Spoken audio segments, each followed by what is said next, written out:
Olá, tudo bem? Eu sou o Rafa. Muita gente tem me escrito ultimamente com um dilema muito grande. Levar o meu filho a um profissional para fazer um diagnóstico e medicar ou não medicar. Esse dilema existe, ele é real e nós passamos por isso com o Léo. É muito difícil você saber se medica um filho ou não medica. Por quê? Porque você pode estar podando a criatividade dele, podando o gênio dele. Às vezes é importante você na vida ser persistente, você ter um gênio forte, você saber o que você quer e lutar por isso. Mas tem um limite.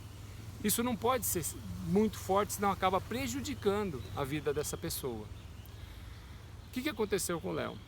Quando nós levamos ele ao psiquiatra, nós descobrimos o transtorno, os dois transtornos, o TOD e o TDAH. Tem muita gente que fala assim, mas meu filho ele não tem TDAH, ele não é hiperativo, ele não é tão ativo, porque TDAH, transtorno de déficit de atenção e hiperatividade, e o TOD, transtorno opositivo desafiador. Meu filho ele não é desse jeito, ele só é desatento, ele só é desligado, é o jeito dele. Sim, mas existem 3 tipos de TDAH. O primeiro tipo é esse do desatento. Criança ou adulto vive no mundo da lua, não presta atenção em nada, começa a ler um livro e dificilmente termina de ler esse livro. Começa a brincar de alguma coisa, a criança começa a fazer uma atividade, ela já larga, já vai fazer outra, já larga, já vai fazer outra, não consegue ficar. Esse é o primeiro tipo. O segundo tipo de TDAH é quando a criança é hiperativa e impulsiva. Ela não para quieta, ela fala constantemente assim, sem ter assunto ela quer falar, os adultos estão conversando, ela fica querendo falar, emitir opinião, vai ver um filme ela não fica quieta, e a impulsividade. Como é a impulsividade? Onde essa criança está é conturbado. Essa criança ela é impulsiva, ela fala, ela briga, ela reclama de tudo, ela quer impor a sua opinião. Quando saber se você precisa procurar um profissional ou não? Quando isso começa a se manifestar de uma forma a prejudicar a vida familiar, social ou acadêmica. Se você consegue controlar o seu filho, se você acha que seu filho é um pouco desligado, mas ele consegue focar em algumas atividades, você pode conviver com isso. Agora, quando começa a ser uma maneira que prejudica, aí você tem que levar por um profissional. O Léo, quando foi pro profissional a primeira vez, optamos por medicar. O médico passou a medicação, nós tivemos o dilema também, poxa, medicar ou não? O que eu ouvi do psiquiatra foi, se o seu filho fosse um diabético, ele teria que ser medicado. Concorda? Sim. Então vamos fazer um teste. Experimenta a medicação. Se não for bom para ele, se ele ficar prostrado, se ele virar um robô, como vocês têm medo, nós mudamos a medicação ou paramos a medicação e tentamos outra coisa. Realmente o resultado foi excelente. Logo no começo a medicação fez um efeito assim, tiro e queda. Ele acalmou, ele foi ótimo por muito tempo esse medicamento. Depois de um tempo, começamos a ver que já estava prejudicando. Foi aumentando muito a dose, ele já estava muito sonolento, comendo muito, engordando, ele já não conseguia nem acordar direito para ir para a aula, e os efeitos colaterais aparecendo, aumentando, e o efeito desejado do medicamento diminuindo, ou seja, teria que aumentar mais a dose.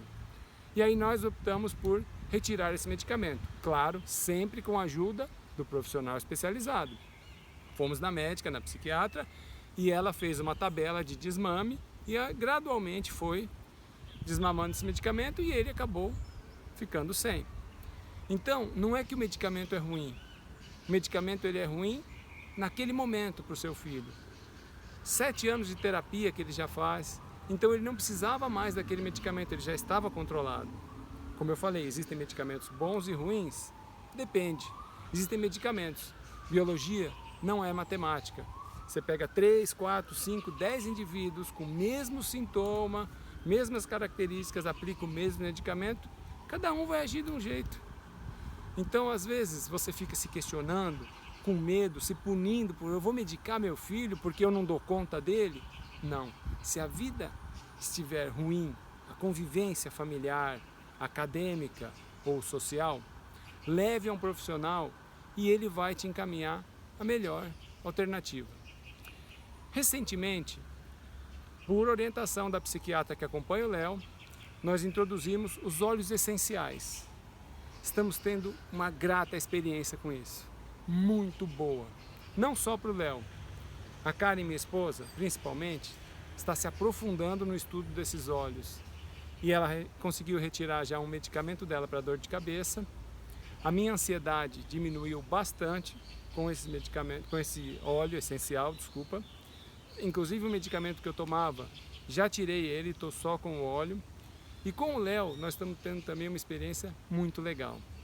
Então, o que acontece? Tem muitas terapias alternativas que podem funcionar ao invés do medicamento. Mas às vezes o medicamento, para o choque, para o impacto, para o inicial, ele é necessário para que você consiga buscar alternativas. Psicólogo, psicopedagoga, psicoterapeuta, são acompanhamentos paliativos que vão juntos. Espero que você tenha gostado desse vídeo. Qualquer dúvida, estou à disposição de vocês. É só mandar um alô que eu respondo. Beijo!